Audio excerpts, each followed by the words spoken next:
So what's different about this year's Climate Week compared to previous years, let's say? Well, the number one thing I'd say that's different is we've just announced a few hours ago that we're going to be the biggest climate event of all kind. We're breaking all records, and there's going to be over 1,000 events taking place across the 5 bars of New York this week. I guess that's a tremendous honor to hear that this is the biggest event. Did you know it was close? Were you kind of waiting for the last minute to find out if you had gotten over the top or what?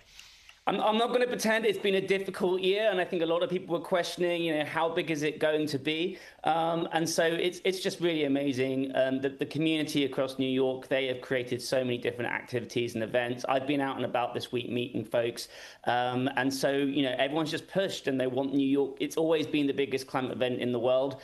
This year it's going to be even bigger. So that's it's been great to see, and we're happy that there's so much enthusiasm in the city for taking part in what's going on. Well, I'd love to hear your excitement in this. Tell us some of the people out there that are watching right now what they can expect, what events they can experience. So there's going to be some activities that are suitable for everyone, for families, for people who are new to this. Starting on Saturday, AY Young is doing a concert in Times Square, which will be really cool. That's at lunchtime. There's a load of murals popping up around the city across the High Line. So there's going to be a tour for that on Sunday. And there's just a whole host of amazing things which you can all catch on the website. As I say, it's 1,000 events, everything from scientific conversations, there's plays, music, concerts, comedy. There's so many different things going on. So whatever area you're interested in, there's definitely something that you can find. Yeah, it sounds like you got a little something for everyone of all ages as well. So what are some of the major issues, though, contributing to climate change that are going to be discussed at this year's event?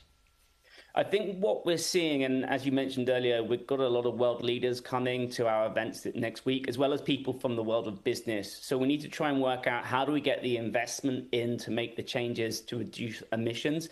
How can we help companies ensure they have less of an impact on the planet with the work that they do? And so what we really want to do is create convening. It's the UN General Assembly that week as well. How can we make sure that business leaders, government leaders, but also the communities in New York City come together and find those solutions?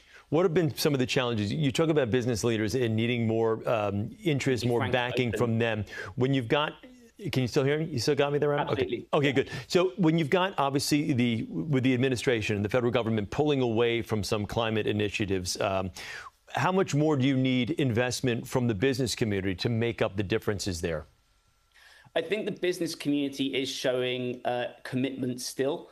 But I think what we're seeing, it's not just federal support that we need. States need to provide support as well. Actually, places like Florida and Texas are really investing in renewables. But we're seeing in New York City, there's huge investment in renewable energy. There's hydroelectric power coming in to support the communities in Queens. So these are the investments that we want to see more of in New York. And when you have people that are going to be attending these events over this Climate Week, what's the big takeaway that you're hoping people who are either familiar with it or not familiar with everything, what are you hoping they take away from this year's event?